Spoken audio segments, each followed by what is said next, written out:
Hello friends. तो आज हम लोग इंजीनियरिंग केमिस्ट्री का सेकेंड यूनिट देखने वाले हैं, स्पेक्ट्रोस्कोपी। ठीक है, तो स्पेक्ट्रोस्कोपी जो है उसमें हम स्टडी करते हैं, study of interaction of light with matter, और लाइट और मैटर के साथ कैसे इंटरेक्ट करता है उसके बारे में हम स्टडी करेंगे। तो देखिए, सबसे पहले कि जब लाइट एक मैटर पे जब स्ट्राइक करता है तो या तो लाइट वहां से स्कैटर हो सकता है, अपने जो डायरेक्शन है उसे डेविएट हो जाए, या हो सकता है कि लाइट जो है वो ऑब्जर्व हो जाए मैटर के द्वारा, वो ऑब्जर्व कर ले मैटर उसको। या हो सकता है कि लाइट ऑब्जर्व करे और कुछ देर बाद जो है वो इमिट कर दे। तो इस तरीके से हम इसमें एनालिसिस करते हैं ये तीनों चीज का। और इसके जरिए से हम यहाँ पे जैसे स्पेक्ट्रम बनता है, हम जानते हैं कि जब भी कोई लाइट ऑब्जर्व होता है तो वहाँ पे ऑब्जर्वेशन स्पेक्ट्रम देखने को मिलता है।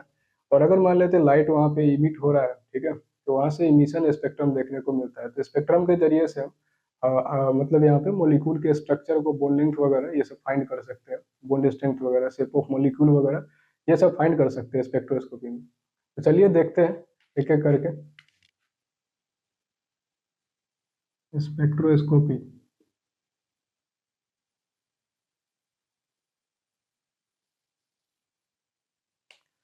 इसमें होता है, it is the study of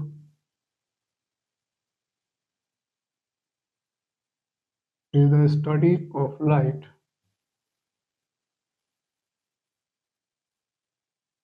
study of interaction with light, interaction of light,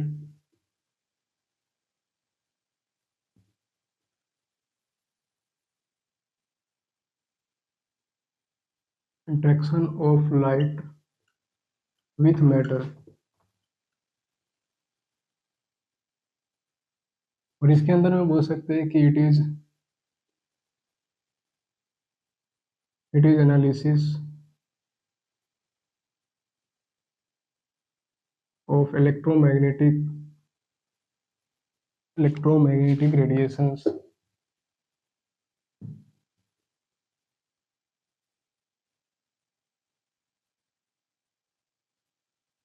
scattered या emitted और absorbed by matter। तो देखिए, इसमें मान लेते हैं कि हमारे पास यहाँ पे एक मैटर है, इस तरीके से ले लेते हैं। ये मान लिया जाए, यहाँ पे एक मैटर हमने लिया है। थोड़ा सा बड़ा करके देखते हैं, ज़्यादा समझ में आएगा।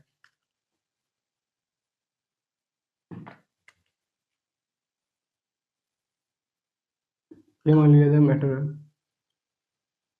देखिए, मान लेते हैं कि इधर से हमारे पास इलेक्ट्रोमैग्नेटिक वेव्स इस तरीके से आ रहा है, स्ट्राइक करेगा इस मैटर पे, और सभी का जो एनर्जी है वो मान लिया जाए एच न्यू है। तो देखिए, इस मैटर पे स्ट्राइक करने के बाद हो सकता है कि कुछ जो वेव्स है वो सीधे यहाँ से डायरेक्टली जो है इसके आर पार चला जाए विदाउट एनी डेविएशन, इस तरीके से, और इसका एनर्जी एच न्यू है। तो ये इसको हम बोलते हैं ट्रांसमिशन। तो ये ट्रांसमिटेड वेव है। या हो सकता है कि इसमें से कुछ वेव्स जो है वो स्कैटर हो जाए, जैसे इस डायरेक्शन में इस तरीके से चला जाए। मतलब ये लाइट आया और इस मैटर पे टकराया और अलग अलग डायरेक्शन में डेविएट हो गया, तो इसको हम बोलते हैं स्कैटरिंग। लाइट अपने रास्ता से बिखर गया तो ये स्कैटरिंग। देखिए, स्कैटरिंग में हम आगे चल के पढ़ेंगे कि जैसे स्कैटरिंग जब होता है लाइट का, तो यहाँ पे देखिए लाइट का जो एनर्जी है वो एच न्यू है। अब देखने से तो ऐसा लगता है कि मैटर पे स्ट्राइक करने के बाद अगर स्कैटरिंग हुआ होगा तो इसका भी एनर्जी एच न्यू होगा। तो ये बात सही है, ज्यादातर जो यहाँ पे निकलेगा जो रेडिएशन उसका एनर्जी एच न्यू ही रहता है। लेकिन इसमें देखने को ये मिलता है कभी कभी कि कुछ जो इलेक्ट्रो मतलब रेडिएशन है उसका जो एनर्जी जो है वो चेंज हो जाता है। और इस एनर्जी चेंज का जो स्टडी है वो हम लोग एनएमआर अभी आगे चल के पढ़ेंगे, उस स्पेक्ट्रो में रमन स्पेक्ट्रो वगैरह भी पढ़ेंगे, तो वो सब स्पेक्ट्रोस्कोपी में हम इसका स्टडी करते हैं। तो ये स्कैटरिंग वाला जो है वहाँ पे हम स्टडी करेंगे। तो चलिए इसका देख लेते हैं। अब यहाँ पे स्कैटरिंग हो गया, कुछ मतलब एच न्यू, सभी एच न्यू का नहीं मिलेगा, ज्यादातर जो रेडिएशन होगा उसका एनर्जी एच न्यू होगा। लेकिन इसमें कुछ ऐसा एक दो रेडिएशन मिलेगा जिसका एनर्जी जो है चेंज हो जाएगा, मान लेते हैं एच न्यू वन हो जाएगा इस तरीके से। तो आगे चल के हम इसका स्टडी करेंगे।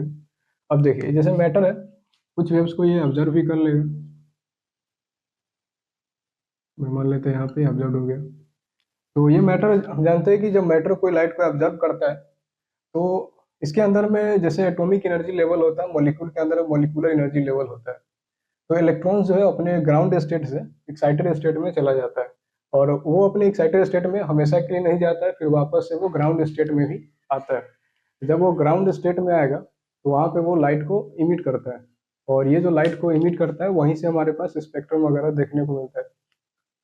तो इसका भी देख लेते हैं, जैसे कि ये मैटर था, ये मैटर अपना एक्साइटेड स्टेट में है जैसे मान लिया जाए, और एक्साइटेड स्टेट में जब इसका डिक्साइटेशन होगा तो हो सकता है यहाँ पे कुछ इलेक्ट्रोमैग्नेटिक वेव्स यहाँ पे छोड़े। अब ये इलेक्ट्रोमैग्नेटिक वेव्स जो निकल रहा है यहाँ पे, ये इतना ही एनर्जी का होगा, एच न्यू एनर्जी का होगा, ये जरूरी नहीं है, हो सकता है चेंज होकर एच न्यू वन हो जाए, कुछ एच न्यू टू हो जाए। तो देखिए ये ऐसा कैसे होगा वो देख लेते हैं। देखिए, क्योंकि जैसे मान लेते हैं कि एटम के अंदर में हमारे पास एटॉमिक एनर्जी लेवल होता है,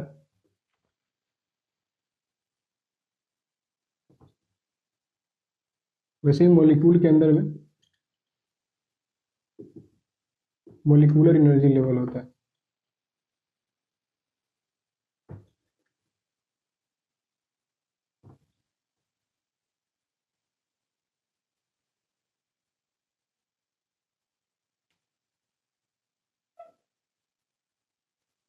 तो एटम के अंदर में एटॉमिक एनर्जी लेवल होता है, वैसे ही मॉलिक्यूल के अंदर में मॉलिक्यूलर एनर्जी लेवल होता है। तो जैसे कि हम यहाँ पे एक मॉलिक्यूल का हम एग्जांपल लेके बताते हैं।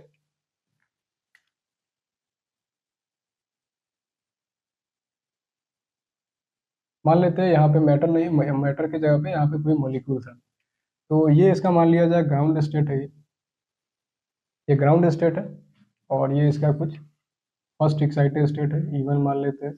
ये सेकेंड एक्साइटेड स्टेट है, इसको हम E2 मान लेते हैं। और इस तरीके से यहाँ पे थर्ड एक्साइटेड स्टेट E3 है। तो ये वाला ग्राउंड ग्राउंड स्टेट है, और ये सभी जो है excited state, first excited state, second excited state, और ये हो गया अपना थर्ड एक्साइटेड स्टेट। तो देखिए अगर कोई इलेक्ट्रॉन यहाँ पे है, अगर कोई इलेक्ट्रॉन मान लिया जाए यहाँ पे, और ये सभी जो है ये हमारे पास मॉलिक्यूल के लिए देख रहे हैं, तो ये सभी क्या है, मॉलिक्यूलर एनर्जी लेवल है, ये सभी मॉलिक्यूलर एनर्जी लेवल है। तो अगर इलेक्ट्रॉन यहाँ पे है और कुछ मान लेते हैं हमारे पास रेडिएशन इधर से आता है, जो मैटर को यहाँ पे एच वाला रेडिएशन मिला है, यही एच वाला रेडिएशन यहाँ पे आता है। और मान लेते हैं ये एच वाला रेडिएशन इलेक्ट्रॉन्स पे जब स्ट्राइक करेगा तो ये अपना जो ग्राउंड स्टेट एनर्जी लेवल है, इसे ये कोई एक्साइटेड स्टेट में चला जाएगा। अब ये एक्साइटेड स्टेट मतलब वो एक्साइटेड स्टेट में जाएगा जिसका डिफरेंस जो है एच के बराबर है। मान लेते हैं कि let let E3 minus Eg is equal to H new. अगर ये एच न्यू के बराबर है तो ये इलेक्ट्रॉन्स जो होगा वो सीधे E3 में डायरेक्टली यहाँ पे चला जाएगा, ये इलेक्ट्रॉन यहाँ पे चला गया। तो इस तरीके से ही एक्साइटेड स्टेट में चला गया, जो कि यहाँ पे हम देख रहे हैं, तो यहाँ पे ऑब्जर्व हुआ वो अपना कुछ एक्साइटेड स्टेट में चला गया। अब ये एच न्यू वाला यहाँ पे एक्साइटेड स्टेट में चला गया। अब देखिए जो इलेक्ट्रॉन यहाँ पे एक्साइट हुआ है, ये हमेशा के लिए यहाँ पे नहीं रहेगा, ये वापस से ये ग्राउंड स्टेट में आएगा। लेकिन इसके पास अलग अलग तरीका आने का, हो सकता है कि ये इलेक्ट्रॉन डायरेक्टली यहाँ से जंप करके सीधे डायरेक्टली जो है ग्राउंड स्टेट में आ जाए, या हो सकता है कि ये इलेक्ट्रॉन यहाँ से इस तरीके से यहाँ पे आए, फिर ये इलेक्ट्रॉन जो है यहाँ पे ग्राउंड स्टेट में आ जाए, या वो ये भी हो सकता है कि इलेक्ट्रॉन यहाँ से यहाँ पे आए, फिर ये इलेक्ट्रॉन यहाँ से इस तरीके से आ जाए। तो देखिए यहाँ पे कोई इसका वेव मतलब इसका एनर्जी डिफरेंस अलग हुआ, तो यहाँ पे दो वेव रिलीज हो सकता है अलग अलग एनर्जी का, एच न्यू वन, इसको एच न्यू टू मान लेते हैं। इस तरीके से यहाँ पे एच न्यू थ्री और एच न्यू फोर, इस तरीके। तो यहाँ पे हम देख सकते हैं कि अलग अलग यहाँ पे एनर्जी वाला वेव्स जो है वो अपना यहाँ पे देखने को मिल सकता है इमिशन में। ठीक है।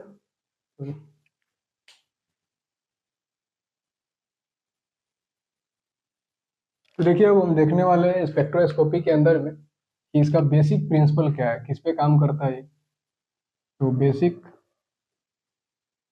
Principle of spectroscopy.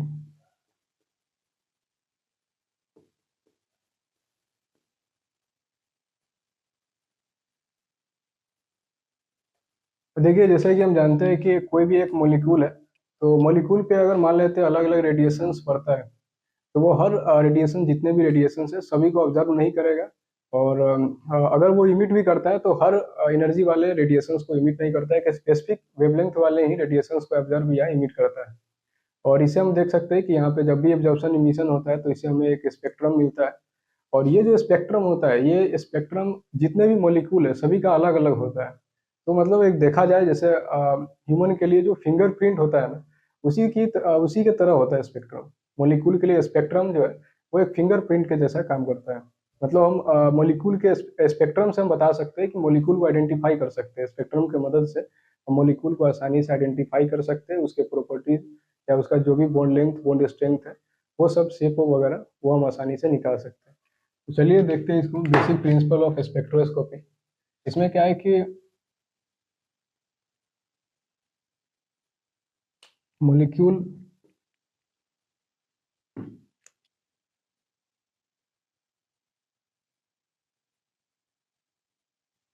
Molecule absorbs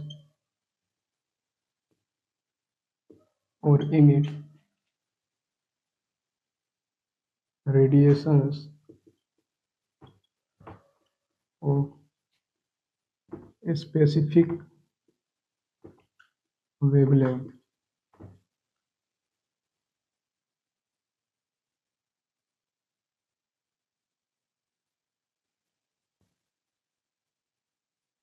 which gives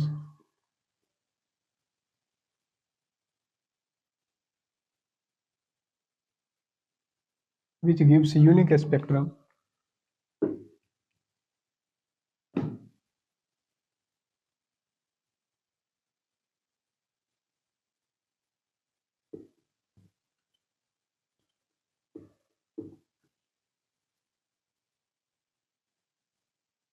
every molecule gives unique spectrum, सबका अलग अलग स्पेक्ट्रम होता है, which act as a fingerprint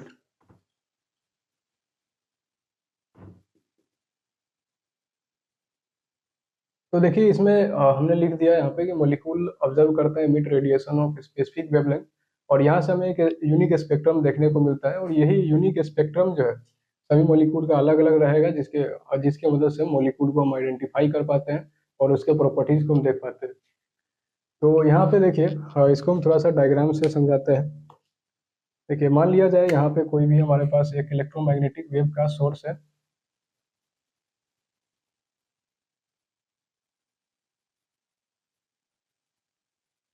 ये मान लेते हैं इलेक्ट्रोमैग्नेटिक वेव का ये सोर्स है, यहाँ से वेव्स निकल रहा है। और यहाँ पे इस तरीके से हमारे पास सैंपल है, कोई मॉलिक्यूल है इसके अंदर में, ये हमारा सैंपल है। और इधर हमारे पास यहाँ पे डिटेक्टर रखा गया है, ये डिटेक्टर है। और इस तरीके से ये इंस्ट्रूमेंट होता है। और यहाँ पे देखिए ये जो डिटेक्टर है वायर से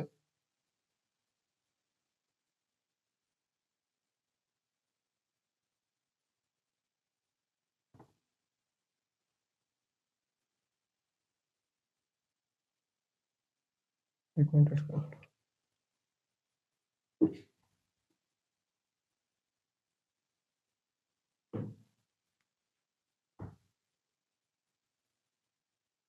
और ये कंप्यूटर है।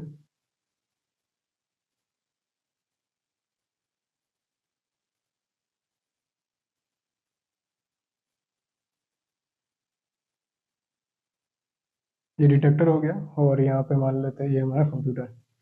तो देखिए मान लेते हैं कि इलेक्ट्रोमैग्नेटिक जो सोर्स है, यहाँ से कोई वेव्स रेडिएशंस निकल रहा है इस तरीके से, यहाँ पे रेडिएशंस है। अब देखिए ये सैंपल जो है जब आएगा रेडिएशंस इस पे पड़ेगा तो इसके अंदर मॉलिक्यूल्स है और उसके अंदर मोलिकुलर एनर्जी लेवल है। तो ये रेडिएशन पड़ेगा तो मोलिकुलर एनर्जी लेवल में जो इलेक्ट्रॉन होगा उसको वो एक्साइट कर देगा तो ग्राउंड लेवल से वो एक्साइटेड स्टेट में चला जाएगा।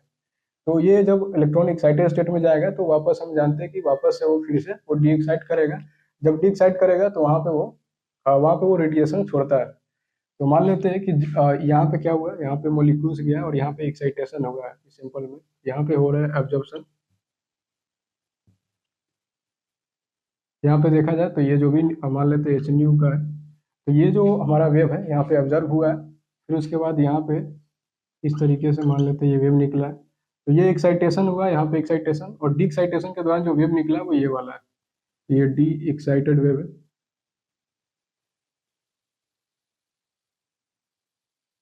डी एक्साइटेड वेव मान लीजिए, डी एक्साइटेड रेडिएशन है।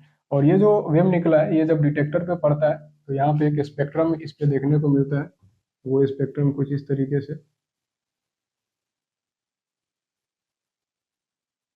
तो इस तरीके से हमें स्पेक्ट्रम स्क्रीन पे देखने को मिलता है, और इसी की मदद से मॉलिक्यूल को आइडेंटिफाई कर पाते हैं, उसके प्रॉपर्टीज वगैरह को हम आइडेंटिफाई कर पाते हैं।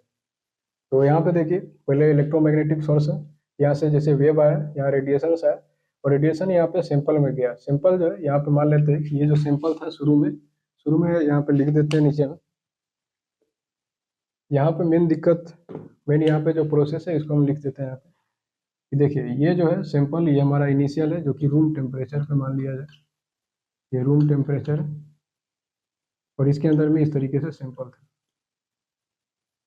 अब जब यहाँ पे वेव जब पड़ा होगा, जब एब्जॉर्प्शन हुआ होगा, तो ये चला जाएगा एक्साइटेड स्टेट में सैंपल, इसके अंदर में कुछ मॉलिक्यूल्स होगा, उसके अंदर में इलेक्ट्रॉन जो है वो एक्साइटेड स्टेट में चले जाएंगे। तो ये जो हो गया हमारा रूम टेम्परेचर पे, और ये हमारा सिंपल सैंपल हो गया ये, और ये एक्साइटेड स्टेट में चला गया। और जब भी जानते हैं कि ये एक्साइटेड स्टेट में गया तो यहाँ पे वापस से जब इमिशन होगा, यहाँ पे इमिशन हो रहा है, और यहाँ पे जब इमिशन होगा मतलब यहाँ से वेव्स इमिट होगा, जब डी एक्साइटेड स्टेट में आएगा तो यहाँ पे वेव इमिट होगा, और वेव इमिट होने के बाद फिर वापस से ये सिंपल ग्राउंड स्टेट में चला जाएगा यहाँ पे। और ये जो वेव यहाँ पे इमिट हुआ है, जो रेडिएशन इमिट हुआ है वही डी एक्साइटेड वेव है, और ये डिटेक्टर पे पड़ता है, और यहाँ से हमें स्पेक्ट्रम देखने को मिलता है इसके अंदर में। ठीक है, तो बस यही इसका प्रिंसिपल है स्पेक्ट्रोस्कोपी के अंदर में।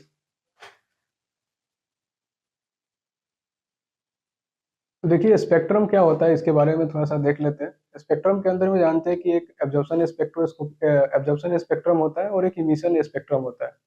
देखिए एब्जॉर्प्शन में क्या होता है कि जो लाइट है वो एब्जर्व हो जाता है, तो लाइट जब एब्जर्व हो जाता है उसके बाद जो स्पेक्ट्रम देखने को मिलता है, स्पेक्ट्रा जो स्क्रीन पे देखने को मिलता है, जो हमारा मतलब स्पेक्ट्रम देखा जाए तो एक तरह से ये सिस्टमेटिक अरेंजमेंट हो गया, मतलब अलग अलग वेवलेंथ वाले जो वेव्स है उसका वो एक सिस्टमेटिक अरेंजमेंट हो गया वो। तो इमिशन और एब्जॉर्प्शन स्पेक्ट्रम जो है वो हम देखते हैं यहाँ पे। तो इधर हमारे पास एब्जॉर्प्शन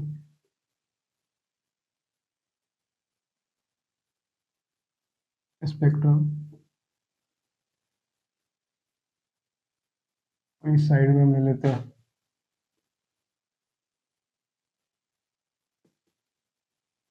इमिशन स्पेक्ट्रम। देखिए एब्जॉर्प्शन स्पेक्ट्रम में, एब्जॉर्प्शन स्पेक्ट्रम कब फॉर्म्ड होगा, formed when light is observed.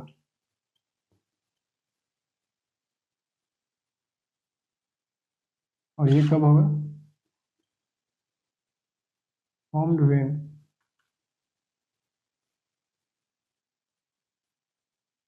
Light is emitted by molecule. तो देखिए formed when light is observed, जैसे मान लेते हैं कि ये कोई मॉलिक्यूलर एनर्जी लेवल है, ग्राउंड स्टेट ले लेते हैं इजी, और ये कोई भी एक एक्साइटेड स्टेट है, मान लेते हैं ये हमने इसको एक्साइटेड स्टेट को ई से रिप्रेजेंट कर दिया। तो यहाँ पे कोई इलेक्ट्रॉन है, ये कुछ वेव्स यहाँ पे जैसे गिर रहा है,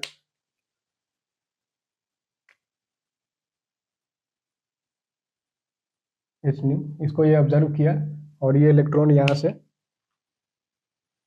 यहाँ पे चला गया ऑब्जर्व करके।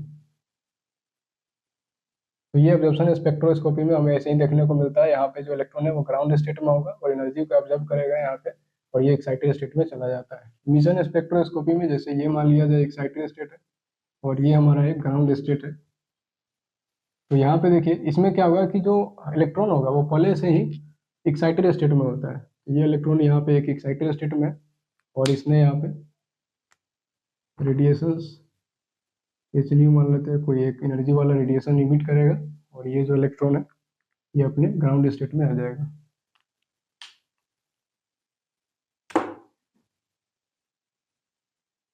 यहाँ पे आ गया इलेक्ट्रॉन। ये एब्जॉर्प्शन स्पेक्ट्रम है और यहाँ पे इमिशन स्पेक्ट्रम। तो अब देखिए स्पेक्ट्रम आखिर कैसा बनता है, तो देखिए हम एक एग्जांपल से समझते हैं। वैसे मॉडर्न फिजिक्स में पढ़ाया जाता है क्लास 12 में, और इसको थोड़ा सा हम एग्जांपल समझने के लिए सही रहेगा, उसे हम समझ लेते हैं इसको।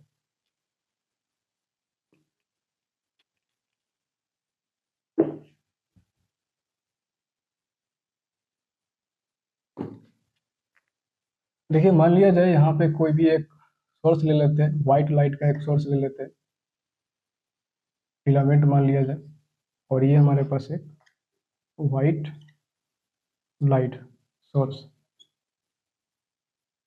व्हाइट लाइट सोर्स है तो क्या देगा, ये व्हाइट लाइट देगा।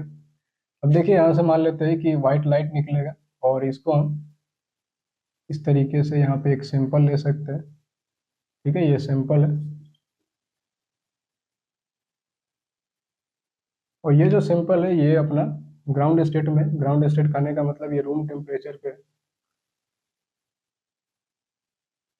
ग्राउंड स्टेट लिख देते हैं इसको।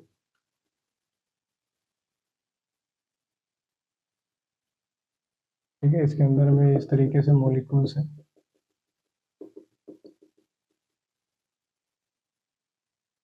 और उसके बाद यहाँ पे हम एक प्रिज्म ले लेते हैं और यहाँ पे हमारा एक स्क्रीन है। इस तरीके से यहाँ पे हमने एक स्क्रीन ले लिया और ये प्रिज्म है, यहाँ पे हमने प्रिज्म ले लिया और ये स्क्रीन है। तो देखिए यहाँ से मान लेते हैं व्हाइट लाइट सोर्स है, यहाँ से व्हाइट लाइट निकल रहा है इस तरीके से,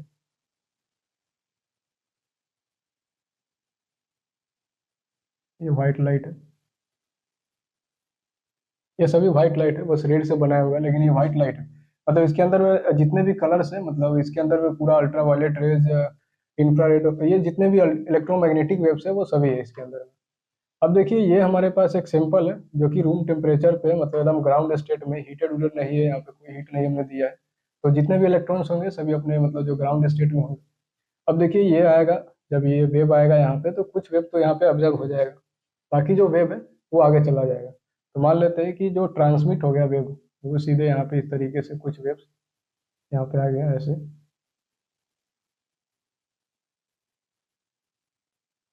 और कुछ वेव यहाँ पे ऑब्जर्व हो गया। जो वेव ऑब्जर्व हो जाएगा वो तो यहाँ पे रहेगा, लेकिन जो ट्रांसमिट होके वापस मतलब यहाँ तक आ गया हुआ है ये प्रिज्म से पास करेगा। और हम जानते हैं कि प्रिज्म के अंदर में इस तरीके से यहाँ पे हमें देखने को मिलता है।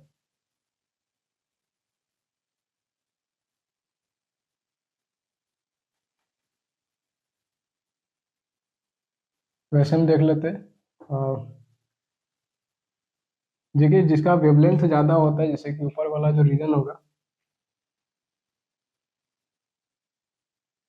एक मिनट,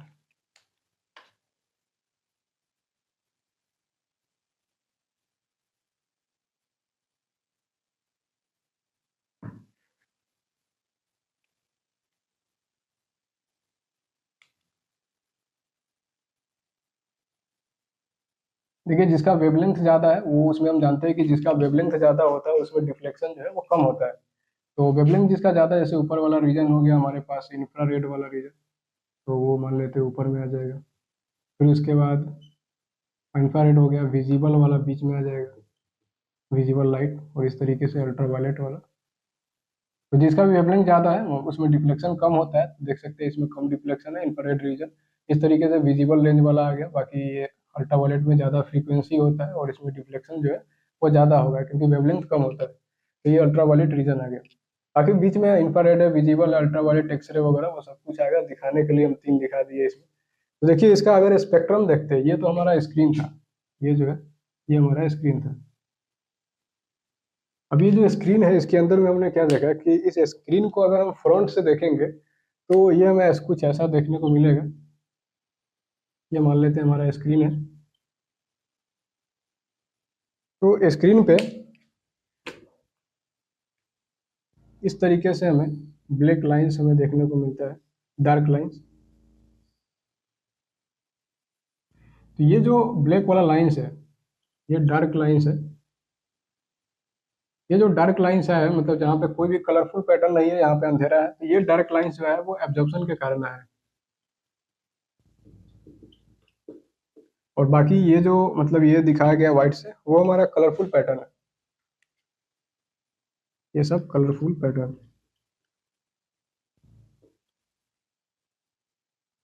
मतलब कि अगर हम लोग देखेंगे स्पेक्ट्रम में, तो ये जो स्क्रीन होगा उसके अंदर में देखा जाएगा कि पूरा कलरफुल पैटर्न होगा, बीच बीच में डार्क लाइंस आ जाएगा। पूरा कलरफुल पैटर्न है, बीच में डार्क लाइंस है। ये डार्क लाइंस यहाँ पे देखिए कुछ वेव्स ऑब्जर्व हो गया है, इसके कारण यहाँ पे डार्क लाइंस देखने को मिलेगा। अगर मान लेते वेव ऑब्जर्व नहीं होता, सीधे प्रिज्म से पास होता है, अगर सीधे प्रिज्म से पास होता है तो हमें पूरा स्क्रीन पे हमें कलरफुल पैटर्न देखने को मिलता है। लेकिन यहाँ पे क्या आ गया, ये कुछ ऑब्जर्वेशन हो गया, तो ऑब्जर्वेशन के कारण जो है यहाँ पे कुछ लाइंस मतलब डार्क लाइंस दिखेगा, क्योंकि यहाँ पे वेव ऑब्जर्व हो चुका है, और बाकी कलरफुल पैटर्न देखने को मिलेगा। ठीक है, वैसे ही हम देख लेते हैं यहाँ पे इमिशन स्पेक्ट्रम में। तो देखिए इमिशन स्पेक्ट्रम में क्या होगा, जैसे मान लेते हैं कि ये एक्साइटेड स्टेट वाला हम ले लेते हैं कोई, यहाँ पे हमारा सिंपल है, और ये हीटेड मान लेते हैं, या इसको हम एक्साइटेड स्टेट में मान ले।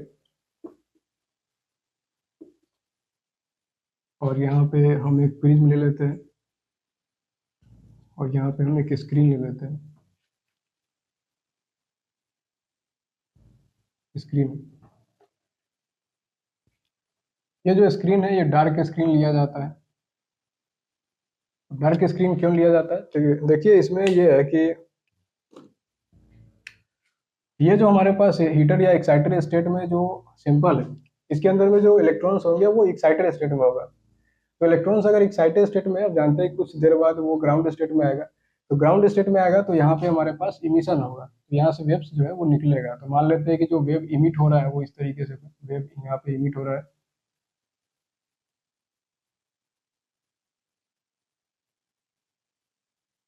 और प्रिज्म पे जाके गिरेगा, और प्रिज्म जो है इसको इस तरीके से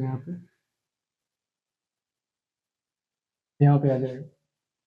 और ऊपर वाला जो रीजन है, हमें पता है ऊपर वाला रीजन इंफ्रारेड रीजन होता है, जैसे यहाँ पे ऊपर वाला रीजन इंफ्रारेड हो जाएगा, और नीचे वाला ये वाला विजिबल रीजन आ गया, उसी तरीके से ये अल्ट्रावायलेट रीजन आ जाएगा। इंफ्रारेड रीजन है, विजिबल रेंज, और ये अल्ट्रावायलेट जो रीजन है वो यहाँ पे आ जाएगा। अब देखिए इसमें क्या है कि इसके जब हम स्पेक्ट्रम को हम लोग सामने से देखेंगे तो इसका स्पेक्ट्रम कैसा दिखेगा।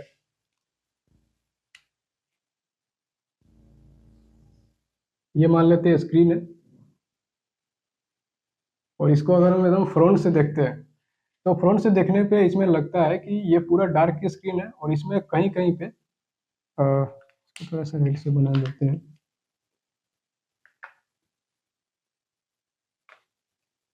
ये पूरा डार्क स्क्रीन है, और कहीं कहीं पे रेड लाइंस यहाँ पे देखने को मिलेगा। पूरा डार्क स्क्रीन है, मतलब ये पूरा डार्क है, और ये जो है लाइंस, ये कलर्ड लाइंस यहाँ पे देखने को मिलेगा।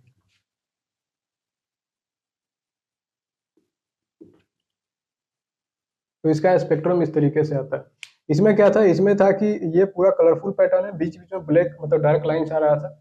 इसमें क्या होगा, पूरा डार्क स्क्रीन होगा, और बीच बीच में इस तरीके से कलर्ड लाइंस यहाँ पे देखने को मिलेगा। तो ये कैसे होगा, देखिए यहाँ पे जो मॉलिक्यूल है वो मान लेते हैं उसमें इलेक्ट्रॉन एक्साइटेड स्टेट में था, और वहां से जब ग्राउंड स्टेट में आया तो यहाँ पे इमिशन होगा। तो ये इमिटेड वेव है, यहाँ पे देखा जाए तो ये हमारा इमिटेड वेव है। और ये जो वेव यहाँ से प्रिज्म से पास हुआ, तो यहाँ पे इस तरीके से हमें स्क्रीन पे ऐसा पैटर्न देखने को मिला।